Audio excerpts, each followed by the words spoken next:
Hi అండి, welcome back to my channel. నేను మీ శివకుమారి. ఈరోజు వీడియోలో దొండకాయ పకోడీ చాలా క్రిస్పీగా, టేస్టీగా, చాలా సింపుల్గా ఎలా రెడీ చేసుకోవాలో చూద్దాము.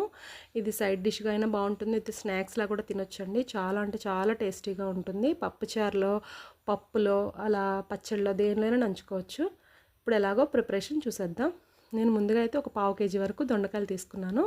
అవి శుభ్రంగా మట్టి లేకుండా కడిగేసుకున్న తర్వాత బారుగా 4 ముక్కలుగా చీలికలుగా కట్ చేసుకోండి.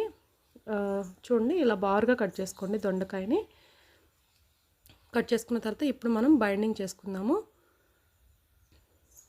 రుచికి సరిపడా కొంచెం అల్లం వెల్లిపాయ పేస్ట్ 1 స్పూన్ వేయండి.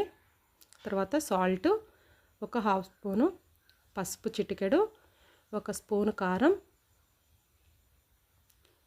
కొంచెం గరం మసాలా, 1/2 స్పూన్ వరకు గరం మసాలా,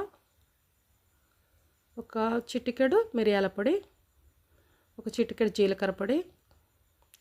బైండింగ్ కోసం 1 స్పూన్ వరకు బియ్యపిండి యాడ్ చేసుకోండి. బియ్యపిండి ఇష్టం లేని వాళ్ళు శనగపిండి అయినా యాడ్ చేసుకోవచ్చు. 1 స్పూను కార్న్ఫ్లోర్. ఇవి మొత్తం దొండకాయలకి పట్టే వరకు గట్టిగా నలుపుకుంటూ పట్టించేసుకోండి. దీనిలోకి ఎలాంటి వాటర్ పోయే అవసరం లేదండి. మనకి ఇలా అన్నీ కలుపుతూ ఉంటే దొండకాయల్లోంచి వాటర్ వస్తాయి అన్నమాట. సో మనం ఎలాంటి వాటరు యాడ్ చేయకుండా మొత్తం పట్టించేసుకోవాలి మసాలాలన్నిటినీ. మీకు ఏమైనా కొంచెం లూజ్ కన్సిస్టెన్సీ అనిపిస్తే కొంచెం బియ్యపిండి వేసుకోండి, లేదా శనగపిండి అయినా వేసుకోవచ్చు. ఈ మొత్తం పట్టించేసిన తర్వాత ఇప్పుడు ఆయిల్ హీట్ చేసేసుకుందాము వేయించుకోవడానికి. చూడండి, మనకి ఇలా సరిపోయింది.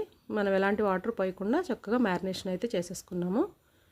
ఇప్పుడు ఆయిల్ హీట్ చేసుకొని మనం కలిపి పెట్టుకున్న దొండకాయలన్నిటిని నూనె కాగిన తర్వాత వేసేసుకుందాం.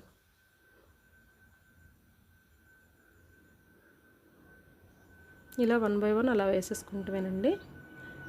మీడియం ఫ్లేమ్లో పెట్టుకొని వేయించుకోవాలి. హై ఫ్లేమ్లో పెట్టేస్తే ముందు వేగిపోతాయి కానీ లోపల దొండకాయలు అనేవి మగ్గవు.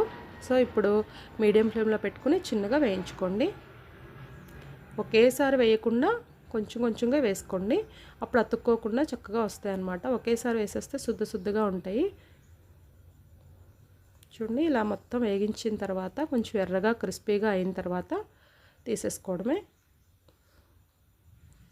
చాలా సింపుల్ అండి. చాలా అంటే చాలా టేస్టీగా ఉంటాయి.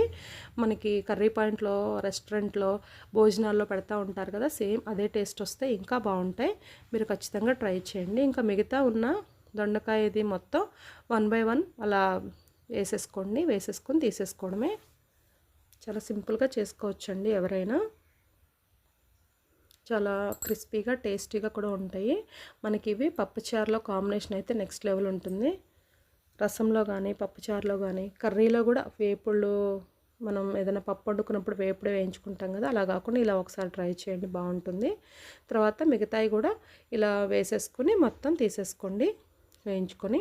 మీరు వేయించుకునేటప్పుడు మాత్రం మీడియం ఫ్లేమ్లోనే అడ్జస్ట్ చేసుకుని పెట్టుకోండి. హై ఫ్లేమ్లో పెట్టేస్తే త్వరగా ఏగిపోతాయి కానీ లోపల దొండకాయ ముక్క అనేది మొగ్గదు, గుర్తుపెట్టుకోండి. అంతేనండి.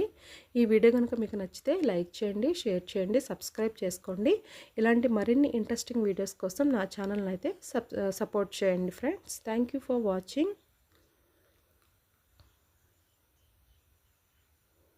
మీకు ఇవి ఆయిల్ పీలుస్తున్నాయి అనిపిస్తే కనుక కొంచెం బియ్యపిండి కానీ, కార్న్ఫ్లోర్ కానీ కలుపుకోవచ్చు. మీరు లూజ్ కన్సిస్టెన్సీ ఉంటే కొంచెం ఆయిల్ పీలుస్తాయి.